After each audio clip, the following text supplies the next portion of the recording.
नमस्कार, good morning, Radhe Radhe, सत श्री अकाल। एक बार फिर आप सब लोगों का स्वागत है केपी कॉलेज के इस यूट्यूब प्लेटफॉर्म पर।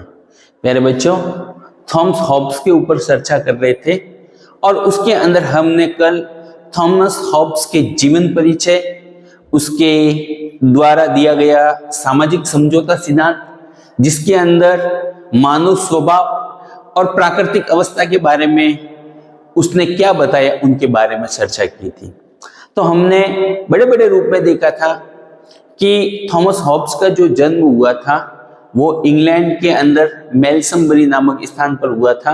1588 के अंदर हुआ था, आर्मेडा के वर्ष के अंदर हुआ था। और उनका जब जन्म हुआ था उस समय इंग्लैंड की जो परिस्थितियां थी वो अनुकूल नहीं थी। उस समय स्पेन ने उनके ऊपर आक्रमण किया हुआ था, इसलिए वो डर और भय की स्थिति के अंदर बड़ा हुआ था। और उनकी जो किशोरावस्था थी वो भी इंग्लैंड के अंदर गृह युद्ध की स्थिति को देखते हुए पूरी हुई थी। हमने बात की थी उनकी प्रमुख रचनाओं के बारे में, जिसके अंदर मैंने आपको बताया था कि थॉमस हॉब्स की जो सबसे महत्वपूर्ण रचना है उसका नाम है लेवायथन। उसके बाद में उसके राजनीतिक विचारों के बारे में बात कर रहे थे, और राजनीतिक विचारों के बारे में बात करते हुए सबसे पहले बात की थी उसके द्वारा दिए गए मानव स्वभाव के बारे में। तो थॉमस हॉब्स ने मानव स्वभाव के बारे में क्या कहा था? उसने मानव स्वभाव के बारे में कहा था कि मानुष का जो स्वभाव होता है वो स्वार्थी, लालची, अहंकारी और दुष्ट प्रकृति का होता है। वो किसी अन्य व्यक्ति या संस्था के साथ में जब तक रिश्ता रखता है तब तक उसके साथ में जुड़ा रहता है, जब तक कि उससे उसके स्वार्थों की पूर्ति होती हो। जैसे ही उनके स्वार्थों की पूर्ति होनी बंद हो जाती है, वो उसके साथ में रिश्ता रखना बंद कर देता है। कहने का मतलब उसको बड़ा ही स्वार्थी और लालची टाइप का व्यक्ति का स्वभाव बताया था थॉमस हॉब्स ने। कुल मिलाकर बात यह है कि थॉमस हॉब्स का व्यक्ति के व्यवहार के ऊपर जो विचार थे वो नकारात्मक विचार थे। उनका दृष्टिकोण निराशावादी दृष्टिकोण था। हमने आगे बात की थी प्राकृतिक अवस्था के बारे में। तो प्राकृतिक अवस्था जो थी वो कैसी थी? अराजकता की अवस्था थी, ठीक है नहीं, डर और भय की अवस्था थी, जिसके अंदर सभी व्यक्ति आपस में एक दूसरे की संपत्ति को छीनने के लिए, एक दूसरे को नुकसान पहुंचाने के लिए हर समय उतारू रहते थे, और हर समय राज्य के अंदर हिंसा बनी रहती थी, हिंसा का वातावरण बना रहता था। फिर क्या होता है, आज हम आगे बात करते हैं उससे। आज हम बात करेंगे समझौते के कारण। समझौते के कारण पे बात करते हैं कि जो समाज के अंदर सामाजिक समझौता हुआ वो समझौता क्यों हुआ। समझौते के कारण, इनका उत्तर हमें व्यक्ति की जो प्राकृतिक अवस्था थी उसके अंदर ही मिल जाता है। देखो क्या था कि समाज के अंदर अराजकता का वातावरण था, हर समय डर और भय का छाया था। हर व्यक्ति की यही चेष्टा रहती थी कि समाज के अन्य व्यक्ति एवं समुदायों की संपत्ति और को हड़पना और उनका शोषण करना। देखो इस स्थिति के अंदर क्या होते हैं, इस प्राकृतिक अवस्था के अंदर, इस जंगल राज के अंदर, इस अराजकता भरे वातावरण के अंदर व्यक्ति जो थे वो थक गए। थकने के बाद में उन्होंने विचार किया कि एक काम करते हैं, ये लड़ना, ये झगड़ना थोड़ा कम कर देते हैं, थोड़ा कम कर देते हैं, और क्यों न हम शांति के साथ में बिना हिंसा किए, बिना आपस में लड़े झगड़े प्रेम के साथ में रहें। तो इस प्रकार की बातों को ध्यान में रखते हुए उन्होंने क्या किया, सामाजिक समझौता किया। ध्यान रखना, हॉब्स का जो सामाजिक समझौता था इसके अंदर मेन बात यही है। अब देखो कारण क्या थे, थोड़ी सी पहले इनके ऊपर बात कर लेते हैं। हॉब्स के सामाजिक समझौता का कारण हॉब्स बताता है कि हॉब्स ने बताया प्राकृतिक अवस्था की स्थिति शक्ति ही सत्य के पर आधारित थी। जो प्राकृतिक अवस्था थी वो कैसी थी? शक्ति की अवस्था थी। जिसके पास में शक्ति है वो व्यक्ति सही है, और जो निर्बल है, कमजोर है, वो गलत है। जिसकी लाठी उसकी भैंस, वो वाली बात थी। अतः इससे लोगों को हमेशा अपनी जान एवं संपत्ति की छीन जाने की चिंता रहती थी। ऐसे वातावरण के अंदर लोगों को हर समय लगता था कब पता नहीं मर जाए, कब आपस में लड़ लड़ के मर जाएंगे और कब हमारी जो संपत्ति है वो कोई अन्य लोग छीन लेंगे।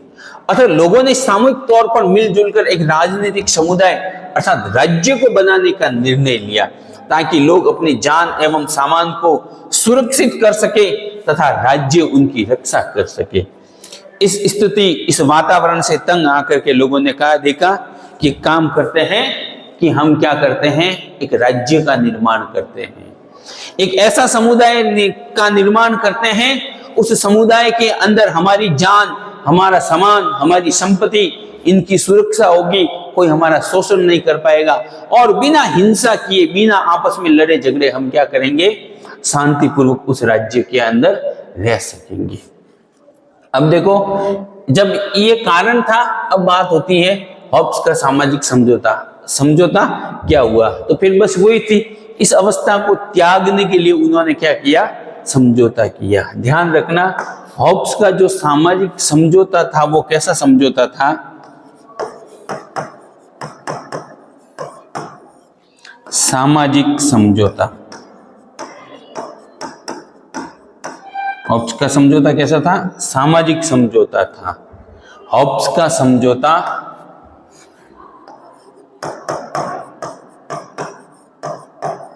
शासकीय समझौता नहीं था। हॉब्स का समझौता शासकीय समझौता नहीं था, बल्कि कैसा था? सामाजिक समझौता।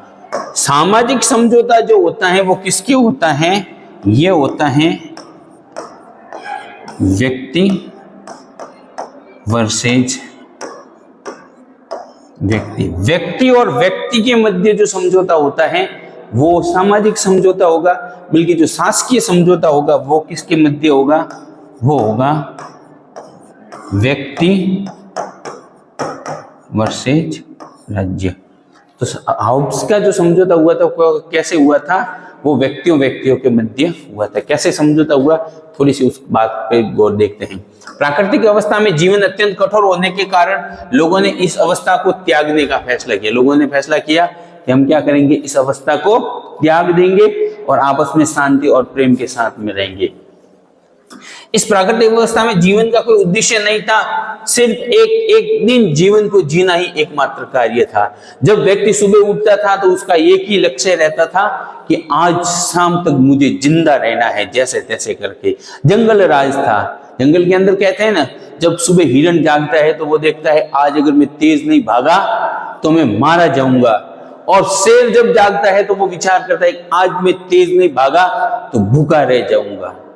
उसी प्रकार से उस जंगल राज के अंदर व्यक्ति का लक्ष्य होता था कि आज शाम तक मैंने अपनी सुरक्षा नहीं की, मैंने अपनी मैंने खुद को नहीं संभाल पाया तो मर जाऊंगा। यानी एक दिन की सुरक्षा ही व्यक्ति के जीवन का लक्ष्य था। इस अवस्था को छोड़ते हुए लोगों ने एक नए संस्था की स्थापना का निर्णय किया। इसके अंतर्गत उन्होंने एक समझौता किया जिसमें हर व्यक्ति परस्पर दूसरे व्यक्ति से कहता है कि मैं अपने अधिकार एवं शक्ति इस सभा अथवा राज्य को सौंपता हूं ताकि यह हम पर शासन करे एवं हमारे जीवन की रक्षा करे, और इस प्रकार अन्य व्यक्ति भी अपने अधिकार एवं कर्तव्यों का निषेध इसी मात्रा में करे। तो फिर उन्होंने देखा कि भी इस हिंसा और इस समस्याओं को खत्म करने के लिए आपस में समझौता किया कि एक काम करते हैं। सब व्यक्तियों ने कहा कि मैं अपने अधिकार, अपनी शक्ति और किसी अन्य समुदाय के प्रति हिंसा नहीं करूंगा, उसके ऊपर आक्रमण नहीं करूंगा, इस प्रकार के वचन, और अपनी कमाई से कुछ धन, माना कि एक जो है इसको दे रहा हूं, मैं इसको क्या कर रहा हूं, अपने अधिकार, अपनी संपत्ति, अपनी सुरक्षा का भार, अपना धन, सब इसको क्या कर रहा हूं, सौंप रहा हूं। और तुम भी क्या करो, इसको अपने अधिकार, अपने जो भी है वो सारा इनको क्या कर लो, सौंप लो। अपने अधिकार, अपनी शक्ति, ठीक है, ये सारी की सारी चीजें क्या क्या, अपने अधिकार, अपनी शक्ति, ठीक है ना, मैं इनको सौंपता हूं और आप भी क्या करो, सौंपो। और ये क्या करेगा, हमारे ऊपर शासन करेगा। क्या करेगा? शासन करेगा, हमारे जीवन की रक्षा करेगा। और अन्य व्यक्ति, और उन्होंने कहा गया कि भाई अपने अपने अधिकार, अपने अपने कर्तव्य, अपनी अपनी शक्ति और अपने धन की कुछ मात्रा सब क्या करो, इस व्यक्ति को सौंप दो। जिस व्यक्ति को सौंपी गई थी, जिस व्यक्ति को समाज के सभी लोगों ने अपनी अपनी कुछ शक्ति, कुछ ताकत, अपने अधिकार सौंपे थे, उसका ही नाम था लेवायथन। क्या नाम था? लेवायथन, जो उसकी पुस्तक का नाम है। ये लेवायथन क्या था? इस लेवायथन का मतलब होता है महामानव या एक महादैत्य, एक विशाल व्यक्ति जिसके पास सबकी शक्तियां हैं। ठीक है, उसके पास सब अधिकार हैं, जनता के सबके जो अधिकार है वो क्या है, उसके पास है। वो किसी को भी ऑर्डर दे सकता है, वो खुद किसी का ऑर्डर मानने के लिए तत्पर नहीं है। कहने का मतलब उसके सामाजिक समझौते के द्वारा एक निरंकुश राजतंत्र की स्थापना होती है। एक निरंकुश राजतंत्र की स्थापना होती है। और उस राजतंत्र के अंदर जो शासक था वो कौन था? वो शासक था ये लेवायथन। शासक कौन था? लेवायथन। अरे बात समझ में? इस प्रकार लोगों के द्वारा किए गए समझौते को थॉमस हॉब्स सामाजिक समझौते के नाम से पुकारता है। यही जो व्यक्तियों के मध्य समझौता हुआ था, इस समझौते का क्या नाम था? सामाजिक समझौता। यही क्या था? सामाजिक समझौता। अब देखो, समझौते के बाद में जो नवीन राज्य का उदय हुआ, वो नवीन राज्य कैसा था? समझौते के द्वारा नए राज्य का निर्माण हुआ, वह नए राज्य कैसा था, इसके ऊपर थोड़ी सी बात करते हैं। हॉब्स पुराने अवस्था को त्यागने के बाद एक नवीन राज्य की कल्पना करते हैं। वो कहता है एक नवीन राज्य होगा जिसमें शासन अब राज्य द्वारा होगा तथा इस अवस्था में लोगों के जीवन की गारंटी होगी। शासन किसके द्वारा होगा? राज्य के द्वारा। लेवायथन शासन करेगा और लोगों के जीवन की गारंटी होगी। कोई किसी की संपत्ति को नुकसान नहीं पहुंचा सकता, कोई किसी के साथ में हिंसा नहीं कर सकता। इस अवस्था में प्राकृतिक अवस्था के समान अराजकता एवं जंगल राज नहीं होगा। ये जो अवस्था होगी, कौन सी अवस्था? नवीन राज्य के उदय के बाद। नवीन राज्य के उदय के बाद जो अवस्था होगी, उसके अंदर क्या होगा? अराजकता नहीं होगी, बर्बरता नहीं होगी, हिंसा नहीं होगी, जंगल राज नहीं होगा। बल्कि होगा क्या? बल्कि सभी लोग निश्चित नियमों में बंधे रहेंगे। सभी लोग क्या होंगे? कुछ न कुछ निश्चित नियमों में बंधे रहेंगे। हॉब्स ने इन लोगों का अधिकार लेवायथन नामक एक दैत्य अथवा महामानव को दिया है। और इनके सारे के सारे जो अधिकार है वो किसके पास में रहेंगे? वो रहेंगे, मैंने पिछली स्लाइड के ऊपर बताया था ना, लेवायथन के पास। किसके पास रहेंगे? लेवायथन। लेवायथन कौन है? लेवायथन एक दैत्य है, एक महामानव है। और वो कैसा है? वो सर्वशक्तिमान है। देखने से पता चलता है कि यह एक संप्रभु राज्य अथवा सभा है जिसमें कोई भी चुनौती नहीं दे सकता। ये अब देखो क्या है कि लेवायथन के अंडर में काम करने वाली जो संस्था है वो क्या है? एक संप्रभु राज्य है, एक सभा है जिसको कोई भी चुनौती नहीं दे सकता। हॉब्स के अनुसार इस राज्य का प्रथम उद्देश्य लोगों के जीवन एवं संपत्ति की रक्षा करना है। हॉब्स कहता है कि ये जो राज्य है, इस राज्य का प्रथम लक्ष्य क्या होगा? लोगों के जीवन की, लोगों की संपत्ति की रक्षा करना, हिंसा को खत्म करना। इस राज्य के शासक अथवा लेवायथन नामक शासक को सभी प्रकार के अधिकार प्राप्त है।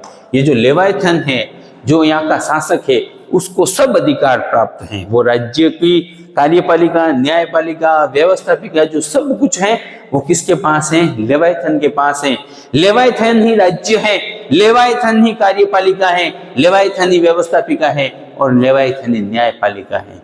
अर्थात एक निरंकुश राजतंत्र की स्थापना कर रहा है कौन? हॉब्स। मगर वो लेवायथन को भी सर्वाधिकार नहीं दे रहा है। ठीक है, निरंकुश राजतंत्र और सर्वाधिकारवादी राजतंत्र में फर्क मैंने कल आपको बताया था। जहां तक कि व्यक्ति भी इस शासक का विरोध नहीं कर सकता, क्योंकि यदि व्यक्ति इसका विरोध करता है तो इसका तात्पर्य यही होगा कि व्यक्ति खुद के द्वारा बनाए गए समझौते का विरोध कर रहा है। अब देखो, जो व्यक्तियों ने आपस में समझौता किया था, उस समझौते का विरोध व्यक्ति खुद भी नहीं कर सकता। उस समझौते का विरोध व्यक्ति खुद भी नहीं कर सकता। व्यक्ति उसका विरोध करेगा, मतलब वो व्यक्ति क्या कर रहा है, राज्य का विरोध कर रहा है। समझौते को खुद पहले क्या कर रहा है, तोड़ रहा है। यदि ये समझौता अर्थात लेवायथन नष्ट होता है तो मनुष्य पुनः प्राकृतिक अवस्था में पहुंच जाएगा। और ये समझौता नष्ट हो गया और लेवायथन का शासन खत्म हो गया तो फिर क्या होगा, वो का वो जंगल राज, वो की वो प्राकृतिक अवस्था, वो की वो बर्बर अवस्था, वो का वो स्वार्थीपन, वो की वो हिंसा और वो का वो संपत्ति एवं जान का जो भय है वो वापस शुरू होगा। इसलिए लेवायथन नष्ट नहीं होना चाहिए, समझौता नहीं टूटना चाहिए। इसलिए हॉब्स किसी व्यक्ति को भी लेवायथन का विरोध करने का अधिकार नहीं देता। वो कहता है लेवायथन यानी महामानव जो शासक कर रहा है उस पर उसका विरोध करने का अधिकार किसी को नहीं है। इस शासक के सर्वसंपन्नता एवं निरंकुशता से पता चलता है कि हॉब्स द्वारा यह राज्य एक राजतंत्रात्मक राज्य है। हॉब्स ने कैसे राज्य की कल्पना की है, एक राजतंत्रात्मक राज्य की कल्पना की है हॉब्स ने। हॉब्स के सामाजिक समझौता सिद्धांत की विशेषता है। बात करते हैं हॉब्स के द्वारा जो दिया गया सामाजिक समझौता सिद्धांत है। हालांकि लेवायथन को अब तक हमने जो सामाजिक समझौता सिद्धांत पढ़ा है उसके अंदर विशेषता तो आ गई है, मगर फिर भी ऐसा कुछ प्रश्न आ जाता है कि हॉब्स के सामाजिक समझौता सिद्धांत की विशेषता बताइए, तो कुछ पॉइंटों को मैं बता करके यहाँ पे लेके आया हूँ।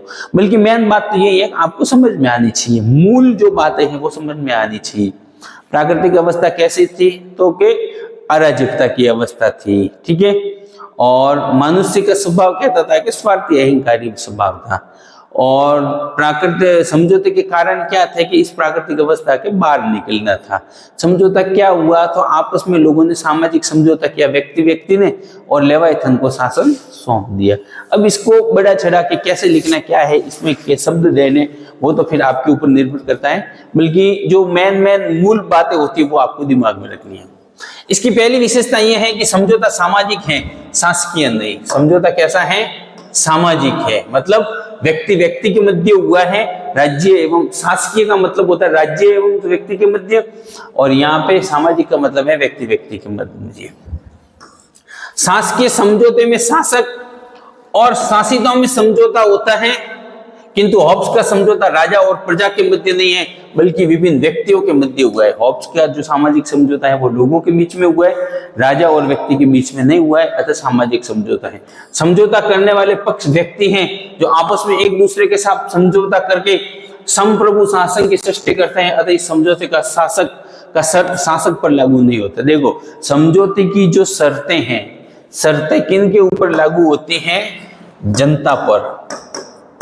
शर्तें जनता पर लागू होती हैं, ठीक है नहीं। इसकी शर्तें शासक पर लागू नहीं होती है। शासक के ऊपर इस समझौते की शर्तें लागू नहीं होती। क्यों नहीं होती, क्योंकि समझौता व्यक्ति के मध्य हुआ है। लेवायथन और व्यक्ति के मध्य समझौता नहीं हुआ, लोगों ने आपस में समझौता किया है कि मैं भी शक्ति लेवायथन को देता हूं, तू भी लेवायथन को दे। लेवायथन के साथ में तो कोई शर्तें थी नहीं। शासक समझौते में किसी भी पक्ष के रूप में सम्मिलित नहीं है, अथवा जो कुछ भी करता है उसके लिए किसी के प्रति उत्तरदायी नहीं होता, बल्कि वह पूर्ण निरंकुश होता है। शासक के साथ में किसी का कोई समझौता नहीं हुआ है, इसलिए शासक जो भी करता है वो क्या है, सही है, ठीक है, वो पूर्ण रूप से निरंकुश है। जिन उद्देश्यों से समझौते की रचना हुई है वे समझौते के अंग माने दिए गए हैं। इसका अर्थ है कि जब तक उनकी पूर्ति होती रहेगी तब तक समझौता जारी रहेगा। समझौते की शर्तें क्या है, कोई भी शर्तों को तोड़ेगा नहीं। तो जब तक समाज के व्यक्ति आपस में क्या करेंगे, शर्तों को मानते रहेंगे, तब तक समझौता चलता रहेगा। समझौता जब तक जारी रहेगा, मतलब यह है कि समझौता टूटने की जो बातें हैं वो भी आसान कम है। बात करते हैं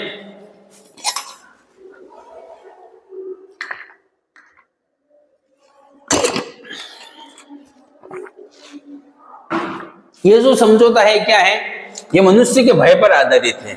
कैसा है? लोगों के भय पर आधारित है। हिंसा से उत्पन्न भय ही मनुष्य को ये समझौता करने के लिए बाध्य करता है।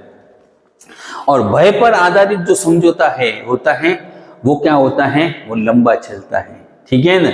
वो कहते हैं कि भय बिन होए न प्रीत, भय के बिना प्रीत नहीं होती है। इसलिए ये समझौता कैसा है? व्यक्ति व्यक्ति के मध्य है।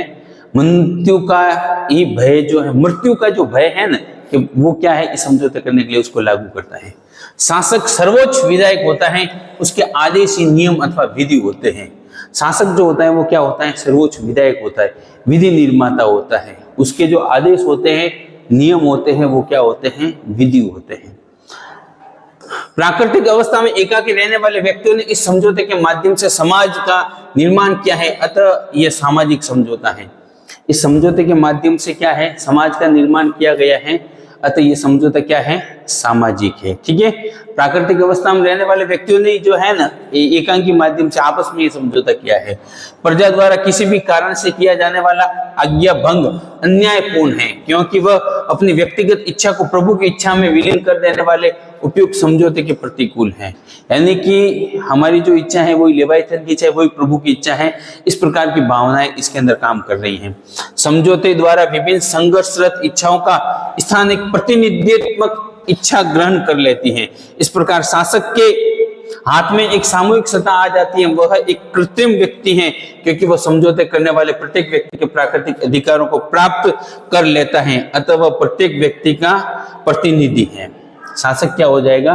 प्रत्येक व्यक्ति का प्रतिनिधि हो जाएगा, क्योंकि समझौते करने वाले जो सभी लोग हैं वो उनके साथ में जुड़े हुए हैं। सबने समान रूप से अपने स्थान जो है, अपनी शक्तियां जो हैं उन्हें दी है। ठीक है ना? यानी कि उसके पास में एक सामूहिक सत्ता है। ठीक है?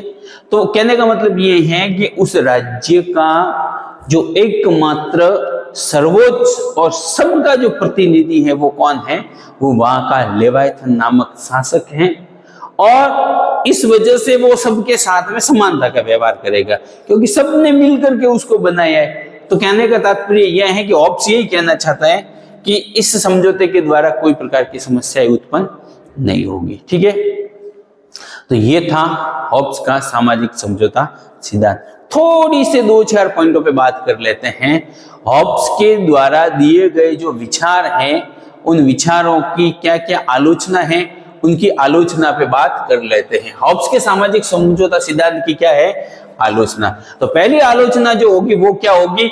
हॉब्स ने मनुष्य का जो स्वभाव बताया है, उसका जो चित्रण किया है वो कैसा किया है? दोषपूर्ण चित्रण किया है।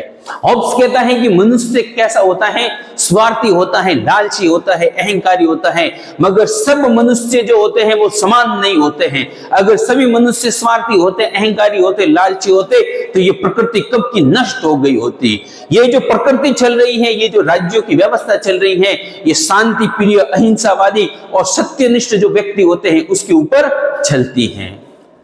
हॉब्स ने मनुष्य स्वभाव का दोषपूर्ण, एकांगी और निराशावादी दृष्टिकोण प्रस्तुत किया है। वह मनुष्य को घोर, स्वार्थी, कपटी और क्रूर बताता है, जबकि सहानुभूति, उदारता, दयालुता, परोपकार और प्रेम आदि मानवीय गुण भी उसमें पाए जाते हैं। हॉब्स इन्हें भुला देता है। अरे जीवन जो चलता है प्रेम के आधार पर चलता है, मानवीयता के आधार पर चलता है, सत्यता के आधार पर चलता है।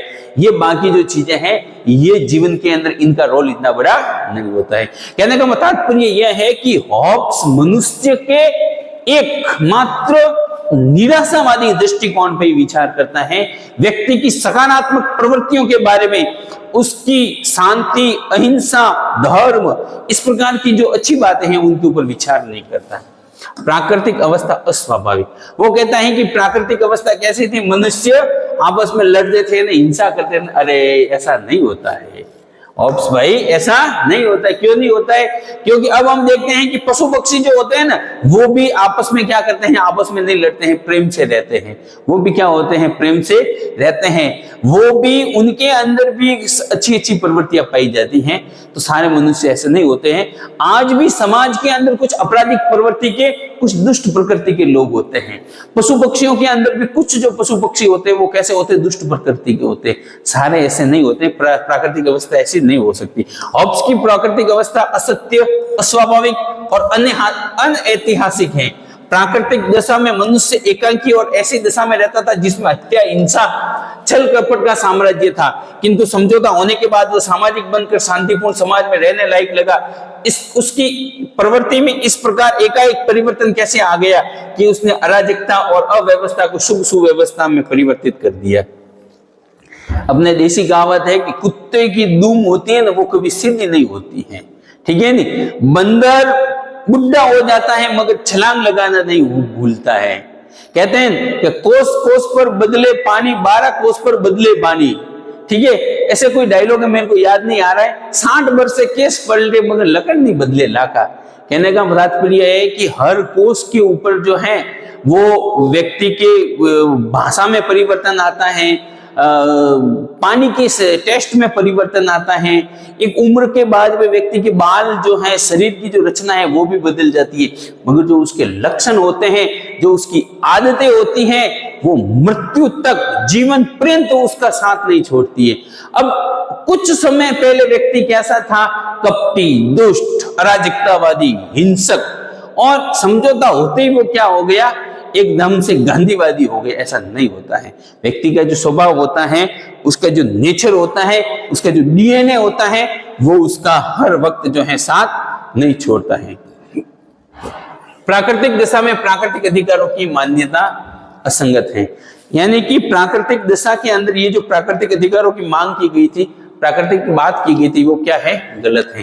प्राकृतिक दशा का वर्णन करते हुए हॉब्स ने यह प्रतिपादित किया है कि उसमें व्यक्ति को कुछ अधिकार भी प्राप्त होते हैं जिनका रूप प्राकृतिक होता है। अराजकतापूर्ण प्राकृतिक अवस्था में व्यक्ति का कोई अधिकार हो सकता है, ये कहा जाना अतार्किक है। इसके अलावा अतार्किक हॉब्स की क्या है? हॉब्स की यह भ्रमपूर्ण धारणा है कि आदिम समाज में मनुष्य एकाकी रहता है। हॉब्स को यह ज्ञात नहीं था कि मनुष्य में सामाजिक जीवन के तत्वों का कभी अभाव नहीं रहा। ऐतिहासिक तथ्य यह है कि व्यवस्थित कभी इस प्रकार अकेले नहीं रहे और किसी न किसी प्रकार के समाज में रहते आए हैं। व्यक्ति एक सामाजिक प्राणी होता है, बिना समाज के उसका अस्तित्व संभव नहीं है और कभी भी वो बिना समाज के नहीं रहा है, ठीक है। तो हॉब्स ने जो कहा कि व्यक्ति एकाकी है, ये बात उसकी क्या है? सरासर गलत है। कल हम हॉब्स के किसी और विचार के ऊपर बात करेंगे। आज के लिए इतना ही। ये बहुत महत्वपूर्ण प्रश्न था, हॉब्स के सामाजिक समझौता सिद्धांत के बारे में बताइए। आज के लिए इतना ही।